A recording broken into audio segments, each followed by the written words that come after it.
Welcome back to another reading and correcting with me, Kindar, the Tiger Writes, and Ty, the Tiger Supervisor. These are where I read a chapter from one of my stories and correct it as I go. If you want to listen to these live, it's every Tuesday morning, 8 a.m. Eastern Time on Twitch. And if you are looking to support me, that is on my Patreon. Today we are doing chapter 92 of Breaking Step. The hall stretched far ahead of them with lots of door in it facing each other. Unlike in the lobby, the floor was made of wood slats arranged at an angle to the direction of the hall. From? In. Nah. The silence made Tibs want to sense around to confirm where the Golem people were, but the memory of his sense brushing against what was under them kept that in check.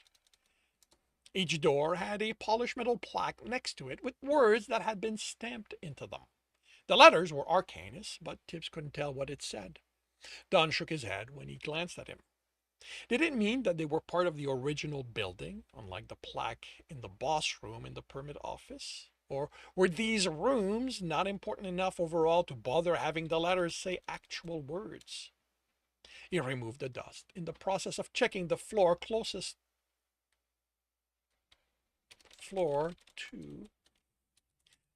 the closest door on his right and approached it. The lock was simple, more so than the one protecting the houses. Unlocking it only took seconds and wouldn't take much longer with only toothpick. There was a sense to them of only serving as an indicator people shouldn't enter instead of actively preventing anyone from doing so. The room was quite small. A desk of polished stone, a chair, a desk. A desk of polished stone, a chair behind two before, a cabinet behind that, and barely enough room to move around them. If they were slightly larger, if they were made for normal-sized people, Tibbs wasn't sure how anyone would move through the room. Next to the cabinet, a thin but tall window let him look out onto the road that lined the building. The stone floor had no dust and had lost its polish on a path around the desk and to the back. Is that what to take or what to avoid? Is that what to take? Jekyll asked, or what to avoid? It just shows where people have stepped on repeatedly, Don said, like how the floor in the inn is scuffed around the table into the kitchen. Dib studied the floor. Without tiles, there were no simple ways there was to tell where triggers might be. He extended a narrow portion of his sense before him, and there was no essence triggers. He iced the floor. Stay outside. I can only sense 2 paces ahead of me with what's under us. It's not like we can fit in there, Mez commented. Is that thing directly under us? Don asked. I don't know, and I'm not risking sensing to find out.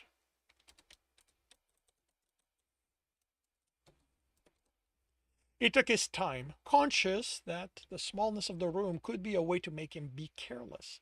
But in no time he was behind the desk, and there had been no triggers. A stack of papers were on the left of the chair, bound in leather. Next to it was a tube with a tapered end that reminded him of an nib of a quill. But there was no ink pot, so it might be another tool. So it might be, some other tool. The 3 drawers were locked, but like the door, easy to open. The top one had papers in neat stack with an open wooden box on top containing more of those tubes. The second one was empty, and the third had a pouch. This barely pulled his hand away on the way to grabbing it before the thin blade slammed into the front of the drawer. Stowe chuckled.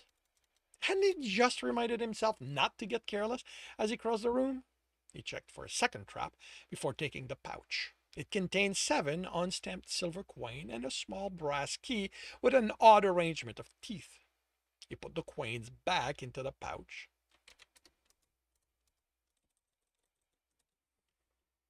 into the pouch and lobbed it at Don, but Jackal caught it, quickly pulling one, grinning as he looked it over.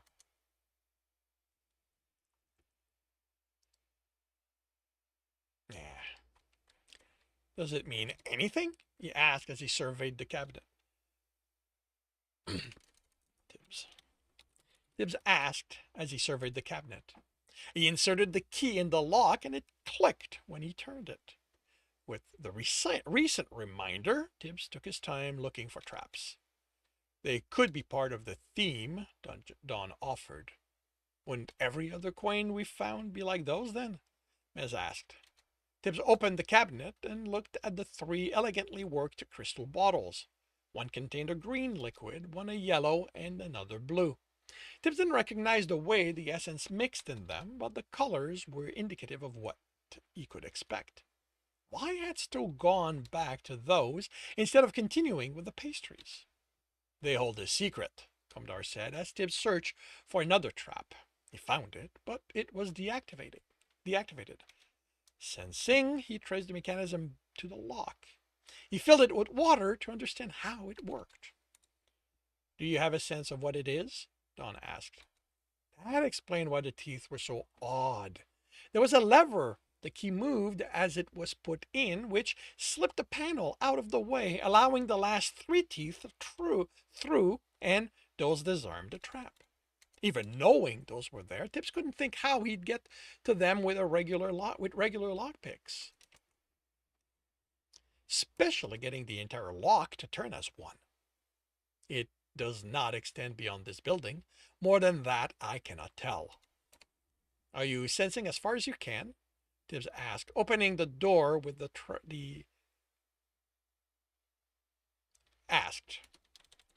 Opening the door with the trap active would have shattered the bottle.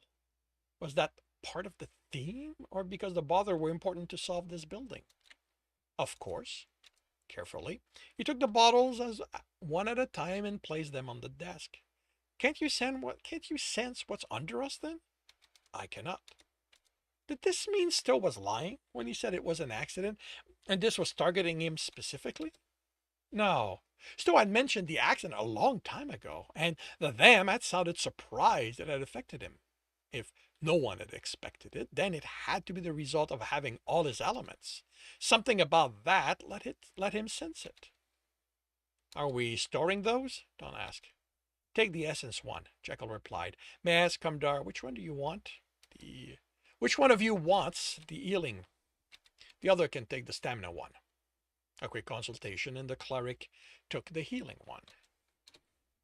The room opposite was a mirror of the previous one, minus the pouch and cabinet. Instead, the corner held a small safe, its door open. The papers in it were written using the arcanus, and the placement of the words, how they most...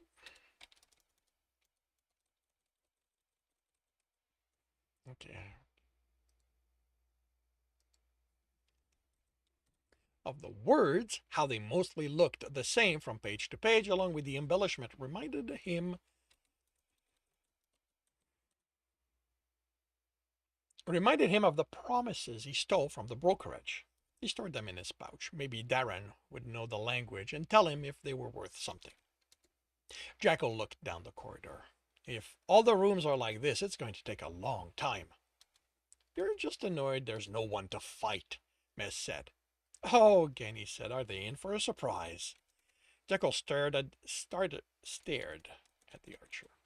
Well, yeah. Tibbs did sense people on this floor, Comdar said. And if we have to fight through each of the rooms, Don said this is going to take even longer to find the boss room. Which is above us, Jekyll pointed out. We don't know that for sure, Jekyll replied as Tibbs headed for the next door. A gong sounded as he sent water into the lock, and before he wondered if he triggered it, the doors opened and disgorged golem people who headed in their direction with the dispassion he'd seen on clerks after a long day. There were so many it would be impossible not to. Don't let them touch you, Comdar yelled as Jackal punched one. The change was immediate. The dispassion was replaced with rage. Some pulled swords, others knives, some simply snarled and made claws of their fingers. Someone keep an eye on Dawn, Jekyll said as the mass rushed them. Tibs used his shield to block attack after attack, but was still pushed until he lost sight of the others. A sword tip pierced out of Tibbs's chest, then was hurriedly yanked out. Meant to keep that one focused on me, Mez said, his bow passing over Tibbs's head to hit the golem before him. This is too close quarters.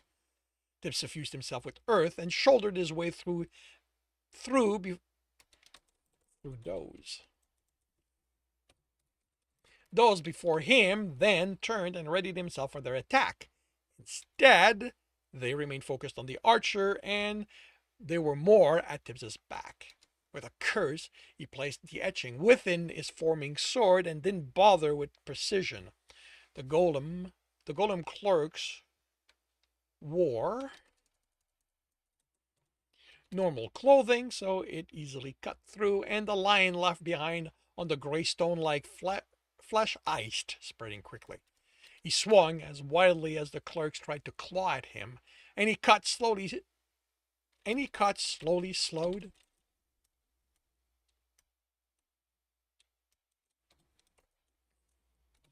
And he cut slowed them as ice spread.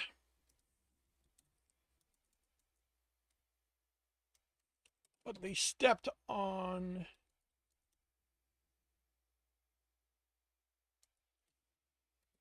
each other, raging to reach him.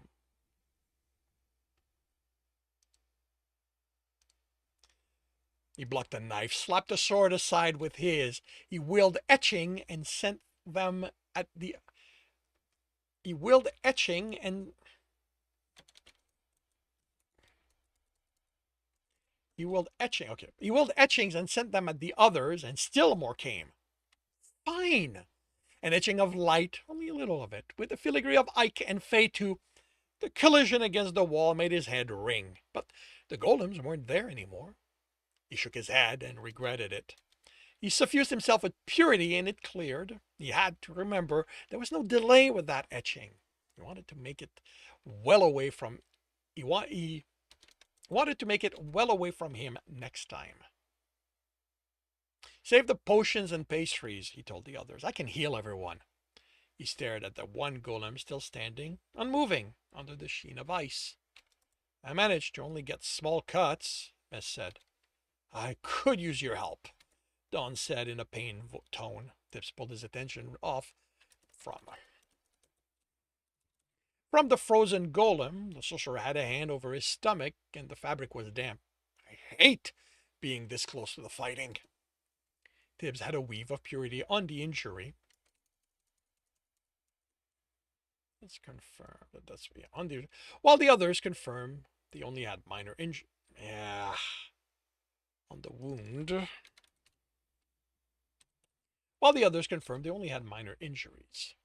How come that one is still standing? Jekyll asked. Tibs looked over his shoulder as he sensed purity spread through the wound. I didn't have time to make the etching destructive. I figured the fighting would break them. So I just punch it? That's how you started this, Dawn said bitterly. Might as well end it the same way.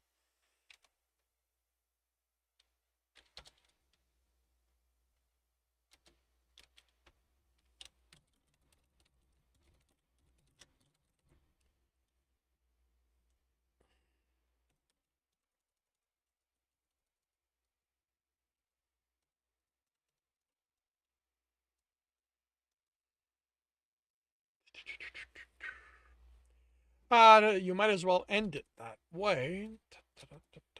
He looked at Tibs. That was a new etching, wasn't it? Dawn asked as the golem shattered under the punch. The ice, not the explosion. A variation on something I've done before. A fight isn't the place to try something new, Dawn said with a tired sigh. I told you before. I know. And yet, here it is again. Tibs shrugged. It's when I think of it. He moved to heal Mez. Then you keep them in mind for when you train after the run. Tip snorted. What training? I can't do this with Alistair, and the rest of the time I'm busy with everything else. The archer's injuries healed faster. The oneness exercises? I breathe. Tibbs replied non-committally when he thought about it, and he probably had done enough, since most of the time it helped. These coins are stamped, Jekyll said, picking up those left behind from the fighting, which means the one Tibbs found are part of something else in the building. He looked at Tibbs. You can't simply breathe and consider it enough. It's letting me control my emotions. How about the big ones? The ones where you go out of control? The sorcerer asked. Like when you get a new element? This isn't about dealing with all this.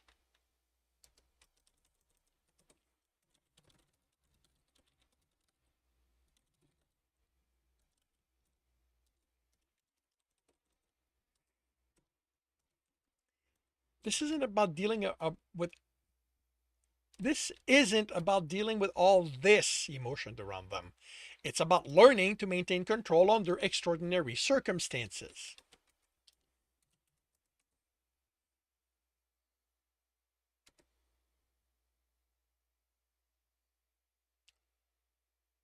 Okay. I, are the coins to unlock the boss room? Jekyll asked, placing himself between the two of them. The sorcerer glared at the fighter. Maybe. They might make the boss easier, Tip said, happy for the reprieve and thinking of the cabinet key. Finding the exact way to open the lock might be what that had been hinting at. We won't know until we reach that door and work out the puzzle, Don said. What was this attack about? Miss asked. That gong. Was that us triggering something? And I don't need that. All the doors have opened, Kumdar said, returning from the intersection. There are too many of them to have been part. There are too many for all of them. For all of them to have been part of this attack. Maybe this was a timed event, Don said. I agree. The cleric glared at Jackal, and as I attempted to warn you, the trigger was touching them, as it was in the permit office. It's not like we could have not touched them, Jekyll protested. There were just too many of them.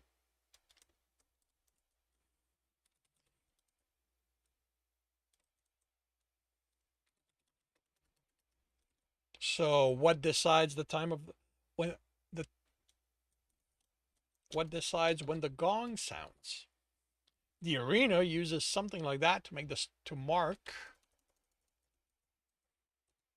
the start and end of fights, Jekyll said. It's early for the end of a day, Mez pointed out. You are forgetting that the orb representing the sun, that would be a U, was set earlier on our first time here, Komtar said. The dungeon might have yet to adjust this building to reflect the adjustment. But how would the dungeon know businesses work based on the sun's based business worked based on when the sun's up? Jekyll asked. It's not like there's anything in here that would tell him that. But you runners do love to talk, Stowe replied. Why are you responding to them demanded. Because I'm bored. Normally, I'd be working on something during these boring parts, but you are forcing me to stay at your side when you're here. The way this is going, because of you, I won't have a fifth floor by the time they are ready for it. You are staying here because I do not trust you not to cause another room like the one here. Left to your own, you'll simply go about throwing essence together without care for the results. It was one room, Stowe protested, and only one time. I don't understand how you became so wild in how you handle essences, in the essences you have. Kenny chuckled and whispered, "Oh, I have a good idea how he got that from. Where he got that from. And you," the dam snapped, "you are supposed to ensure things are done the way they have been established. How could you lose control of him like this? Hey, don't talk to Ganny like that." Stowe objected angrily. "You have no idea how hard I've made things for her. You have no idea what I'd have done if she hadn't been there to stop me." Tibbs rubbed his temple in response to Don's raised eyebrow and hoped he got the significance. "I have seen the mess of the rules you've made under your assistant's tutelage. I can